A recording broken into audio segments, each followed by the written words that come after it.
Bagaimana kita bisa mengetahui kisah masa lalu?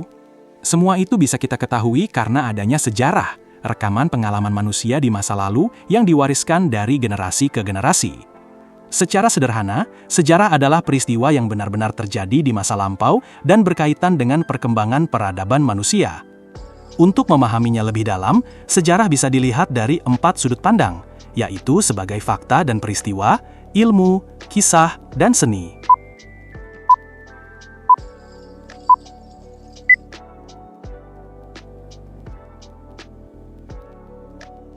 Sejarah sebagai peristiwa dan fakta. Segala sesuatu dalam sejarah selalu bermula dari peristiwa. Tetapi tidak semua peristiwa bisa disebut peristiwa sejarah. Peristiwa sejarah adalah kejadian nyata yang terjadi di masa lampau, dialami oleh manusia, dan meninggalkan dampak yang besar terhadap kehidupan masyarakat. Artinya, sejarah tidak mencatat hal-hal sepele yang hanya berlangsung sesaat, tapi kejadian-kejadian yang mengubah jalan hidup manusia dan peradabannya. Ada 3 ciri utama dalam peristiwa sejarah. Bersifat unik, hanya terjadi sekali, tidak berulang dengan cara yang sama. Bersifat penting, peristiwa itu mempengaruhi kehidupan banyak orang, bahkan generasi setelahnya. Bersifat abadi, dampaknya terus dikenang dan diperingati hingga kini. Dari peristiwa itulah lahirlah fakta. Dalam sejarah, ada 2 jenis fakta. Fakta keras, yaitu fakta yang pasti kebenarannya karena didukung bukti kuat. Fakta lunak, yaitu fakta yang masih bisa diperdebatkan karena belum ada bukti pasti. Jadi, peristiwa adalah kenyataan yang terjadi di masa lalu, sementara fakta adalah bukti yang membenarkan bahwa peristiwa itu benar-benar ada. Sejarah sebagai ilmu. Peristiwa melahirkan potensi fakta, dan fakta perlu diuji agar kebenarannya dapat dipertanggungjawabkan. Disinilah sejarah berfungsi sebagai ilmu, karena memiliki cara kerja yang ilmiah dan sistematis untuk menemukan kebenaran tentang masa lalu melalui bukti dan analisis. Ada beberapa ciri utama yang menjadikan sejarah dikategorikan sebagai ilmu. Bersifat empiris. Artinya, sejarah didasarkan pada pengalaman nyata manusia yang dapat dibuktikan lewat artefak, dokumen, catatan, atau peninggalan sejarah lainnya. Sejarawan tidak menebak atau berandai-andai, tetapi menganalisis bukti nyata untuk menemukan fakta yang bisa diverifikasi. Memiliki objek kajian yang jelas. Objek kajian sejarah adalah manusia dan perubahan kehidupannya di masa lampau. Karena itu, sejarah termasuk ke dalam ilmu humaniora yang mempelajari perilaku, budaya, dan dinamika kehidupan manusia. Jika antropologi meneliti manusia masa kini, sejarah justru menelusuri perjalanan manusia di masa lalu, bagaimana mereka hidup, berinteraksi, dan membentuk peradaban. Bersifat teoretis dan menghasilkan generalisasi.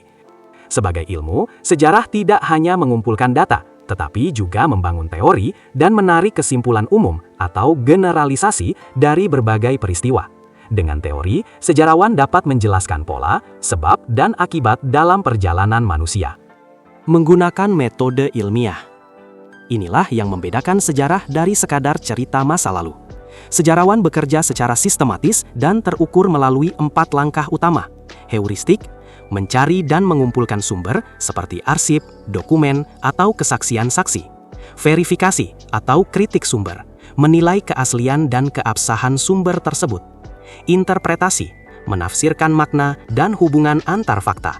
Historiografi, menyusun hasil penelitian menjadi kisah sejarah yang logis, utuh, dan bermakna. Sejarah sebagai kisah adalah hasil rekonstruksi sejarawan terhadap peristiwa masa lalu yang kemudian disusun menjadi cerita, baik dalam bentuk lisan maupun tulisan. Melalui kisah inilah, masyarakat dapat memahami kembali apa yang telah terjadi, siapa yang terlibat, serta makna dari peristiwa tersebut. Namun, karena sejarah ditulis oleh manusia, maka unsur subjektivitas tidak bisa dihindari. Cara seorang sejarawan menceritakan peristiwa dipengaruhi oleh latar belakang, pengalaman, dan kepentingan pribadinya. Oleh sebab itu, 2 orang dapat menulis kisah berbeda tentang peristiwa yang sama. Sejarah sebagai seni. Mengapa disebut seni? Karena dalam menulis atau menceritakan sejarah, seorang sejarawan tidak hanya menggunakan data, tapi juga rasa, imajinasi, dan kepekaan agar kisah masa lalu dapat hidup dan menyentuh hati pendengarnya. Melalui sentuhan seni, pembaca dapat merasakan emosi dan makna dari peristiwa sejarah, bukan sekadar mengetahuinya. Seni membuat sejarah lebih hidup, lebih dekat, dan lebih menyentuh.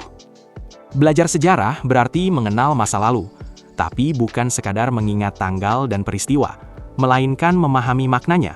Dari sejarah, kita bisa belajar banyak hal agar tidak mengulangi kesalahan yang sama di masa depan.